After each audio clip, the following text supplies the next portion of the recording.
மா ஃப்ரெண்ட் வீட்டு வரைக்கும் போயிட்டு வரமா? எது ஃப்ரெண்டு வீட்டுக்கு போறியா? காலேஜ் முடிச்சு 6 மாசம் ஆகுது, வேலைக்கு போறதுக்கு பௌசிக்கிறா ஊருக்கு போயிடுற. இதெல்லாம் வந்து என் வயிற்றுல போடுறது இப்ப. ஆம்பள மாமா. மா என்னம்மா இந்த மாதம் சம்பளம் 15,000. 15,000மா? பக்கத்து வீட்டு கோகிலா பையன் ஊ படிப்பு தான் படிச்சிருக்கான், 30,000 40,000 சம்பாதிக்கிறான். நீ எப்படி 15,000 சம்பாதிக்கிற? இந்த காசை வச்சு இருந்தாலும் வச்சுக்கேன் ஒன்னும் கிழிக்க முடியாது, வெளியில தலை காட்ட முடியல. எப்போ உன் பிள்ளைக்கு கல்யாணம் கல்யாணம் சொல்லி உசுர வாங்குறாங்க, ஒழுங்கா சேர்த்து வச்சு கல்யாணம் பண்ண வழியை பாடுறா. ஆம்பள மாமா. ஏண்டா கல்யாணம் ஆகி 3 மாசம் ஆகுது, ஏதாவது ஒரு நல்ல செய்தி சொல்றியா? அதுக்கு என்னம்மா அவசரம் இப்போ? வீட்டுக்கு வரவளா இதை எப்போ வரல குவா குவா சத்தம் கேட்கும்னு கேட்கறாடா. என்னடா உங்க 2 பேருக்கு பிரச்சனை? இல்ல உங்க 2 பேருக்குமே ஏதாவது பிரச்சனையாடா? ஏதாவது சொல்லுங்கடா.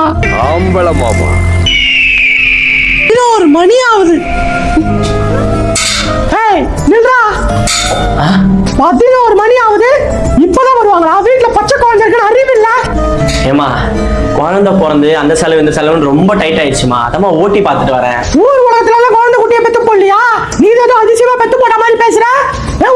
ஒரு குழந்தைக்கு நீ வந்து ஐயோ என்னால முடியல ரெஸ்பான்சிபிலிட்டி ஓட்டிங்கிற. இப்படி அழுவுறவன் எதுக்குடா குழந்தை பெத்துக்கிறீங்க, கல்யாணத்தை பண்ணிக்கிறீங்க?